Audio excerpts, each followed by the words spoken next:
La vigile matinale provient de l'œuvre de Monica Diaz, Méditation quotidienne au féminin. La méditation de ce matin, aujourd'hui, 12 août 2024, est tirée de Luc 12, verset 33. Faites-vous des bourses qui ne s'usent pas, un trésor inépuisable dans les cieux. La vraie prospérité, page 233. Aujourd'hui, je vous propose de faire quelque chose avant de commencer à lire cette méditation. Allez sur votre compte bancaire en ligne et jetez un coup d'œil sur toutes les dépenses que vous avez faites au cours du dernier mois. Que révèlent-elles sur vos priorités?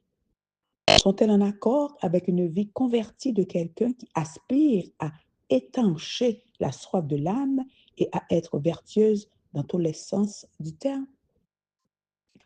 Ou le pourcentage de dépenses est-il trop élevé, reflétant le matérialisme de la culture qui nous entoure?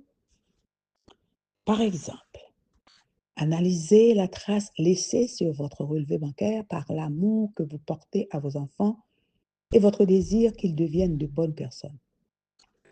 Qu'achetez-vous le plus pour eux? Le nécessaire pour leurs besoins purement physiques ou ce qu'ils font pour leurs besoins émotionnels, intellectuels et spirituels? Pouvez-vous voir la trace de votre relation avec votre mari dans l'historique de vos dépenses? Qu'investissez-vous en lui et où vont ses frais? Et votre concept de l'Église apparaît-il dans votre relevé bancaire? Que révèle votre compte courant sur l'impact que vous voulez avoir dans le monde? Combien de vos dépenses du mois dernier ont servi à donner de l'amour à des personnes en dehors de votre entourage? Combien de ce que vous n'avez pas dépensé est encore là, simplement pour la satisfaction de voir un montant élevé? Combien avez-vous dépensé pour une nourriture saine et non pour manger, pour le plaisir de manger? Combien avez-vous dépensé pour des vêtements qui vous habillent décemment et non pour des vêtements dont le prix montre une intention de cacher des vides existentiels par une image impeccable? Combien avez-vous investi dans des livres qui éduquent l'esprit et le cœur? Les avez-vous achetés pour vous-même ou pour offrir? Aujourd'hui, je n'ai que des questions à vous poser. Des questions, bien sûr, que je me pose aussi. Des questions qui se résument à l'essentiel. Quel prix êtes-vous prête à payer pour vivre une vie abondante qui regarde vers l'intérieur, vers les parures de l'âme?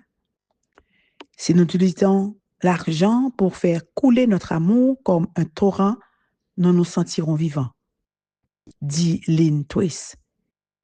Et que nous puissions avoir la vie en abondance est précisément le désir de Dieu pour nous.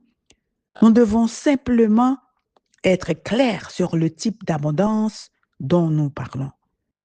La véritable prospérité consiste à effectuer une partie de nos ressources, qu'elles soient maigres ou nombreuses, aux activités de l'âme. Quels sont les privilèges matériels que Dieu vous a accordés? Qu'en ferez-vous? Et ces décisions montreront-elles que vous êtes attentive à la manière dont vous appliquez vos principes? Un homme riche entrera difficilement dans le royaume des cieux s'il ne sait pas quoi faire de ses richesses. Faites-vous des bourses qui ne s'usent pas, un trésor inépuisable dans les cieux.